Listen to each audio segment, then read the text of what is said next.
savez que il y a un jour dans l'année où le Satan, il est en repos. Et bon, Hachem, il se repose une petite journée, on lui a donné une journée de vacances. Quelle? C'est quel jour? Kippour. Kippour, c'est sa journée, repos.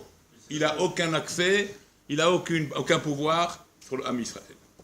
D'ailleurs, ce qui est extraordinaire, si on fait la guématria à Satan, Satan, tout seul, Shin, tête et Nun, 350, le Nun 50, 59, 359. Maintenant, si je rajoute à Satan, avec le E, il y a le fameux Satan, 364. Bravo, combien de jours dans l'année? 365. Il y a un jour, il y a un jour, il nous laisse libre. 364 jours dans l'année, le type, il n'arrête pas, il ne va pas nous lâcher.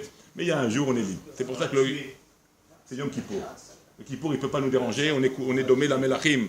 On ressemble aux anges. On est appelé des anges. Et c'est pour ça que c'est un jour très très important, Yom Kippour. Et il faut prendre ça avec, bien sûr, avec responsabilité. On est responsable de ce jour-là. C'est un jour important. Mais d'un côté, c'est extraordinaire. C'est pour ça qu'il faut être heureux de ce Kippour. Chaque Kippour que Dieu nous a donné, comme ça, de chaque année, mamash, c'est un jour magnifique pour nous. C'est pour ça que Kippour, quelque part, il est pour nous une porte de secours.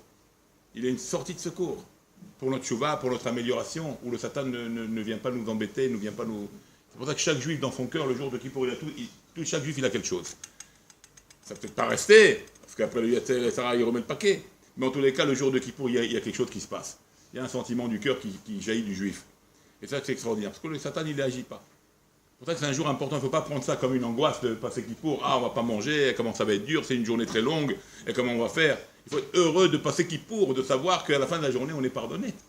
Ça, c'est la plus grande joie qu'on peut avoir. Ça vaut tout l'or du monde. Imagine-toi maintenant, tu as un beddin, tu as un jugement, tu viens de recevoir la lettre, tu reçois une lettre à la boîte aux lettres, et en plus, par la boîte aux lettres, ça sera un recommandé. Avec monsieur, on vous a attrapé il y a quelques années, vous avez fait ça, vous avez fait ça, vous avez fait ça, on te fait une liste maintenant noire, une liste noire de ce que tu as fait dans ta vie. Ken, tu arrives au tribunal, tu trembles de peur, On raconte une histoire. Il y avait ce monsieur, c'est un certain monsieur qui a reçu cette lettre. On lui a rappelé son passé, on l'a attrapé. On s'attrape à la fin. Il y a des néo-nazis qui sont partis, des nazis, même pas des néo-nazis, des nazis qui sont partis au Chili, qui sont partis en Argentine. Ils ont pensé se couvrir et changer leur nom et changer leur vie. On les a rattrapés, de toute façon on les a attrapés. Ils sont passés en jugement, on les a condamnés. De toute façon, il n'y a pas où aller. Le Borou, il t'attrape, surtout si ça vient de Dieu, si le tribunal c'est à cause du Borou, le juge c'est Dieu, et le tribunal c'est le tribunal céleste, donc il n'y a pas où aller, de toutes les façons. Alors il y avait ce bonhomme-là, on l'a attrapé, il reçoit un courrier, vous êtes convoqué au tribunal de grande instance à vous présenter tel jour sur tous les méfaits, sur toutes les mauvaises choses que vous avez fait dans votre vie. Le type, il n'en peut plus, il devient fou, il devient malade. Qu'est-ce qu'il va faire? Il va voir son copain. Il a un très bon copain, 24 heures sur 24, il est 100% avec lui toute sa vie. Tout le temps, ils sont un avec l'autre. Il dit, il va venir, il va me sauver, il va m'aider, mon copain, je vais demander d'une aide de mon ami. Il va voir son pote, 24 heures sur 24. Tu viens avec moi, tu viens m'aider, regarde ce que j'ai reçu, regarde la lettre. Oh, dès qu'il voit la lettre, dès qu'il voit les accusations, il tremble de peur, le copain. Il dit, écoute, jusqu'à maintenant, on était copains, maintenant, on ne se connaît plus.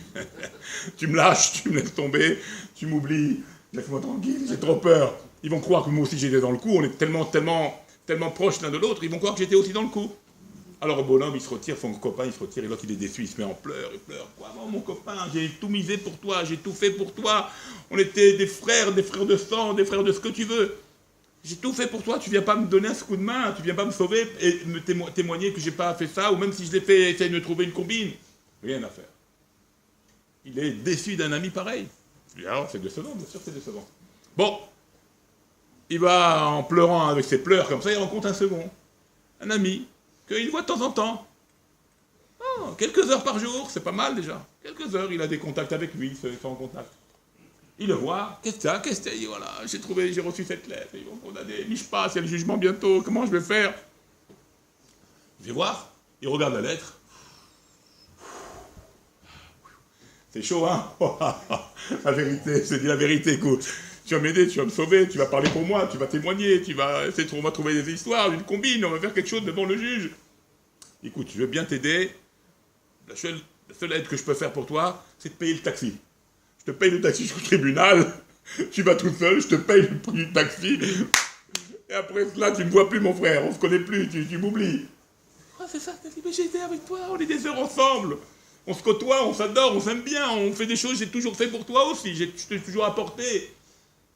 Écoute, moi j'ai pas envie qu'il sache que moi aussi j'étais dans le coup, je n'étais pas dans le coup avec toi. Moi ce que je peux te faire, c'est que je te dis le maximum, je te paye le taxi là-bas, à l'endroit du tribunal, et arrête, on s'arrête là. Et là encore il est déçu, il est doublement déçu. C'est quoi mes amis, c'est quoi ma vie?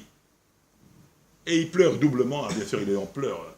Et il rencontre un troisième ami. Et un troisième ami, cet ami-là qu'il rencontre, c'est une fois par an. Une fois par un ami, à peine si c'est un ami, c'est même pas un ami, c'est bonjour, bonsoir, ça s'arrête là. Bonjour, bonsoir, hein, une connaissance, voilà, une connaissance, exact. Et il le voit pleurer, la connaissance, elle le voit pleurer. Qu'est-ce que vous avez? Oh, laisse tomber, vous ne pouvez pas comprendre, c'est une longue histoire. Il essaye même pas d'expliquer, parce qu'un ami d'une journée, si mes proches, ils m'ont oublié, alors celui-là, qu'à peine si on se connaît, il ne peut rien faire pour moi. Alors, il s'avère qu'il lui dit, qu'est-ce qui se passe? Et bien, il lui raconte, bon. Il est embêté, il lui raconte. Il est tellement touché qu'il verse son cœur vers quelqu'un, il est obligé de trouver un appui. Et il prend la lettre, il regarde la lettre. Écoutez, mon job c'est d'être avocat. Je suis avocat. Je vais aller avec vous au tribunal. Pas seulement je vais aller avec vous, mais je vais parler, je vais plaider pour vous. Et pas seulement je vais plaider pour vous, je vais vous sortir d'affaire. Vous allez sortir d'affaire. Je vais vous sortir d'affaire. Vous allez me sortir d'affaire. Je vous promets, je vais vous sortir, je vais vous sauver. Je vais tout faire pour vous. Et là, il s'aperçoit que c'est l'ami fidèle. C'est l'ami véritable. C'est l'ami qu'il faut. C'est pas celui-là des 24 heures, c'est pas celui-là de quelques heures. Et là, c'est l'ami de l'année, une fois dans l'année, mais c'est lui le vrai. Alors bien sûr, vous avez compris, c'est un machal. C'est un exemple, c'est une image, une métaphore.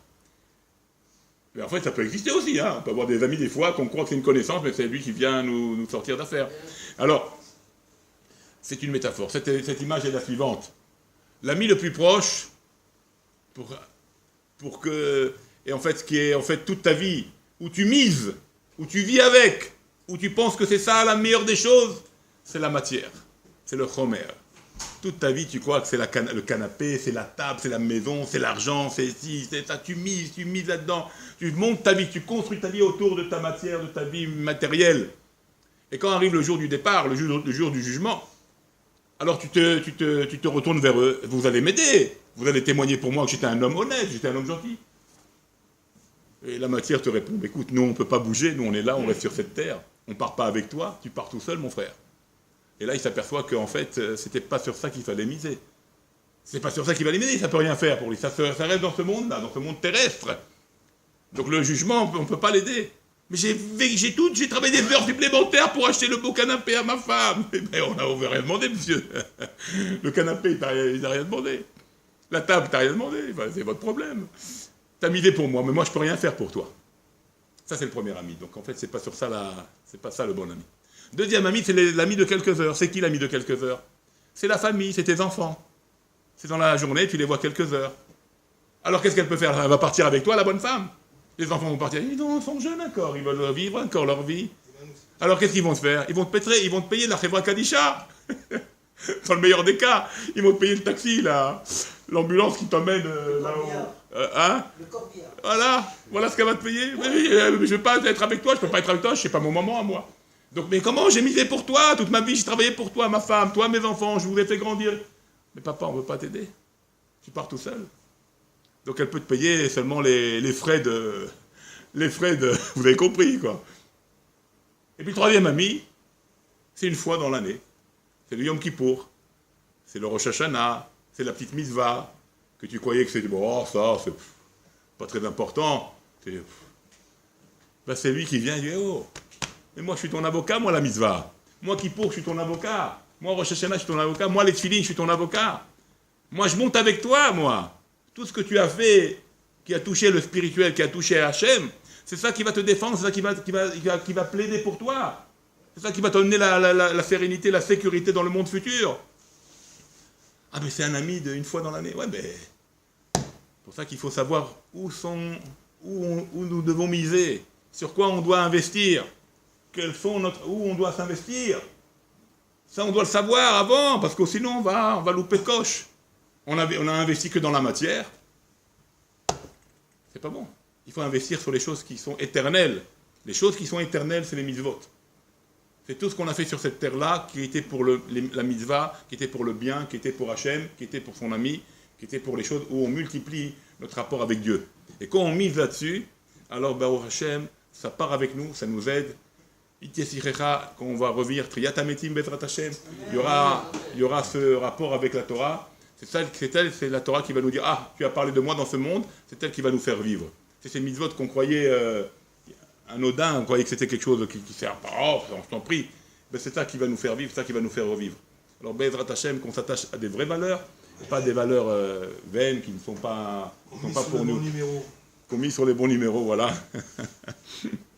Alors, en tous les cas, c'est ça qui pour aussi, c'est la même chose qui pour. Qui pour, c'est un jour où il faut le prendre, il faut le saisir. Il n'y a pas le Satan, il n'agit pas. La tchouva, elle peut être elle peut être énorme, la tchouva qu'on peut faire. Elle peut être un changement radical de notre vie.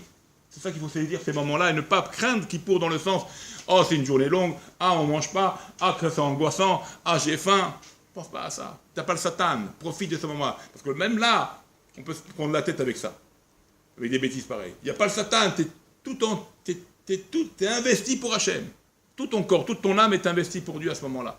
C'est pour ça qu'il faut bien se donner dans la prière Bezrat Hachem Yom Kippour, afin que on soit, que les autres jours qui nous restent avec le Satan, les 364 jours qui restent après cela, qu'on ait la force de le gagner, de le vaincre. Amen, Kenyon. Voilà pour aujourd'hui.